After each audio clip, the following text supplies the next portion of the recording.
ଆସନର ସମୟ ଓ ସାବଧାନତା ବିଷୟରୁ ଆଜି 17 ନମ୍ବର ଆଲୋଚନା କରି ଦେଖିବା। ସେହି 17 ନମ୍ବରରେ ଲେଖା ହେଲା,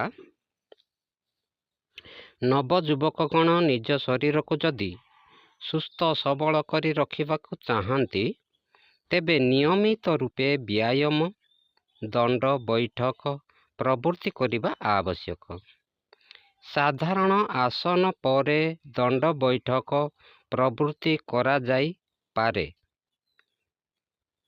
18 ନମ୍ବର ଦେଖନ୍ତୁ, ଆସନ ବ୍ୟାୟାମ କରିବା ପରେ ମୂତ୍ର ତ୍ୟାଗ କରିବା ଆବଶ୍ୟକ, କାରଣ ମୂତ୍ର ତ୍ୟାଗ କରିବା ଫଳରେ ଶରୀରର ଉଷ୍ମତା ଆପେ ଆପେ ଦୂର ହୋଇଯାଏ। 19 ନମ୍ବରରେ କୁହାଗଲା, ଆସନ କରିବା ସମୟରେ କାହା ସହିତ କଥାବାର୍ତ୍ତା କରିବା ଉଚିତ ନୁହେଁ। 20ରେ କୁହାଗଲା, ନିୟମିତ ଯୋଗାସନ କରୁଥିବା ବ୍ୟକ୍ତି ନିଜ ଖାଦ୍ୟ ପଦାର୍ଥ ଯେପରି ତଟକା, ସୁପାଚ୍ୟ, ପ୍ରାକୃତିକ ଓ ସାତ୍ତ୍ୱିକ ରହେ, ତା ପ୍ରତି ବିଶେଷ ଦୃଷ୍ଟି ଦେବା ଆବଶ୍ୟକ। ଯେଉଁ ପରିମାଣରେ ସାତ୍ତ୍ୱିକ ଭୋଜନ କରାଯିବ, ଶରୀରର ଶକ୍ତି ସାମର୍ଥ୍ୟ ସେହି ପରିମାଣରେ ବୃଦ୍ଧି ହେବ।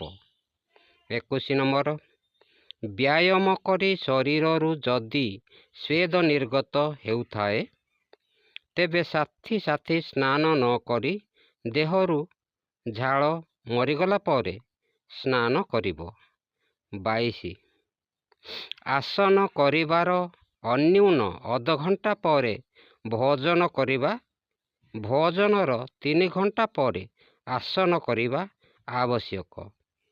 ତା ପୂର୍ବରୁ କେବେ ହେଲେ ଆସନ କରିବ ନାହିଁ। 23, ବ୍ୟାୟାମ କରିବା ସମୟରେ ଯଦି ତୃଷ୍ଣା ଜାତ ହୁଏ, ତେବେ ପାଣି ପିଇବା ଉଚିତ ନୁହେଁ।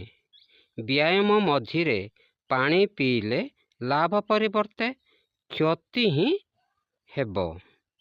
ଇତି ଓମ୍।